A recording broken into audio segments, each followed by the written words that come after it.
Hi, Charles Cherney here, and I want to touch on three common regrets that buyers often have who purchase a home. Number three on this list is they feel they've purchased in the wrong neighborhood. It may be that for whatever reason, the schooling equation is not right for the family, and they didn't understand exactly how the schooling would play out when they purchased a home, and then when they discover the school or schools that their children or child will be attending and discover it's not a good fit, they have some regrets that they have bought in the wrong neighborhood. Another thing that may lead someone to think they've bought in the wrong neighborhood is the commute to work isn't the best, and is the case that they didn't give careful thought to coming and going from the office to the house they purchased, and only after purchasing do they feel like they're in the wrong neighborhood. And look, there may be elements to the neighborhood that they didn't check out, and therefore, they feel like they're in the wrong neighborhood for whatever reason. It may be that they value being close to a park and there's not a park close by.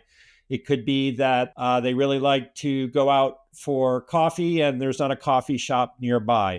It may be any of a number of reasons that lead a buyer to feel like they're in the wrong neighborhood. It may be just that there's a lot of social life on the block that they purchased on and they're quiet by nature and it just doesn't seem like it's the right fit for them. So number three on my list is that the buyer may feel they're in the wrong neighborhood. And the reason for this is many buyers will be drawn to a house, consider the house, but not necessarily the context in which the house sits, which is the neighborhood, and give careful thought to how they live, what they're looking for, and the requirements they may have of the neighborhood for the purchase. Number two on my list is that a buyer may feel they have purchased the wrong house. And it may be that this is a feeling they have because the house they purchased is missing some essential elements that they realize were on their must-have list and the house is lacking them. So for example, it may be on a hot summer day when it's 90 degrees out that they realize that they wish they had purchased a home with central air as they go and put the window AC in place and position themselves near it to stay cool. It may be as they struggle to find parking on the street that they wish they had a driveway and understand only after purchasing how important off-street parking is. It may be that they wish they had a yard as they seek to enjoy the outdoor space on a deck, and they realize with a pet that they really actually prefer green grass, which they're lacking. So these are just examples of aspects of a home that may be missing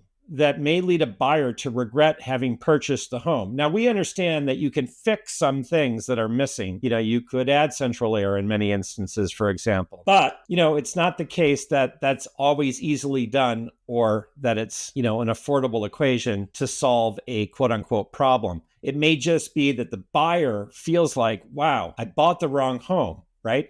Maybe it's the bedroom count. Maybe it's the ceiling height. Maybe it's the light exposure. Maybe it's the neighboring property's proximity to the subject property. There's all sorts of things that can inform a home. And we get that no property's perfect, right? However, there may be some essential aspects of the home that are either missing or in place that don't really suit the buyer, and it may lead them to feel they bought the wrong home. And then number one on my list of three regrets buyers have or may have is they may feel that they paid the wrong price, which of course translates into they feel that they have overpaid. And that can easily happen to a buyer purchasing in a hot market who may have been in a multiple offer situation and therefore had to pay a premium to secure the home. I work in the Cambridge and Somerville, Massachusetts real estate market. It's been a hot market for many years. Multiple offers for prize properties is not uncommon. And so premium sale prices are known here. And certainly we can appreciate that if, say, for example, a buyer has made an offer on a home that's on the market for $900,000 and paid $1,100,000 or $200,000 over asking, that buyer may feel when they own the home that they've overpaid. And in fact, in that example, you could argue they have willingly, knowingly gone $200,000 over the asking price. So,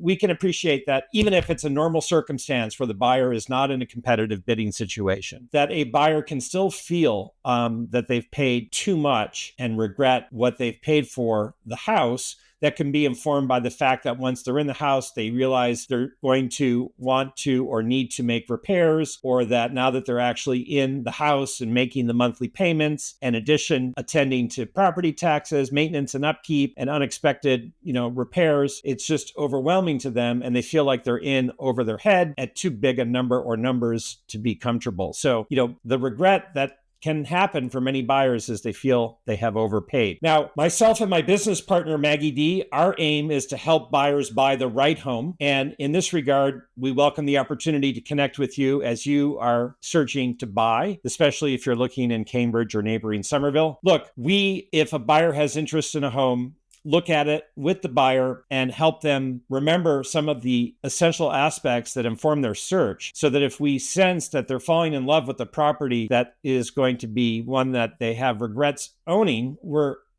emphasizing and pointing out aspects or issues that, they may have lost track of in their initial excitement in beholding the home. And, look, there's so much to the process of purchasing. As buyer's agents, we aim to do valuation analysis to help you understand exactly what we think the home is worth, so that you can calibrate your interest based on what you can afford and what your comfort zone is for paying X for the house, so you don't get in a situation you're likely to regret. We feel as consultants, not as salespeople, that our goal is to be your guide and to help you buy the right home in the right neighborhood at the right price, so that you feel at the end that these regrets are not your own, but someone else's. Look, it's a journey, and it's one that requires compromise, but it also is a journey that requires thoughtful reflection and smart decision-making, so that you end up, in the end, successful in a search that leads you to find a home that you feel is right.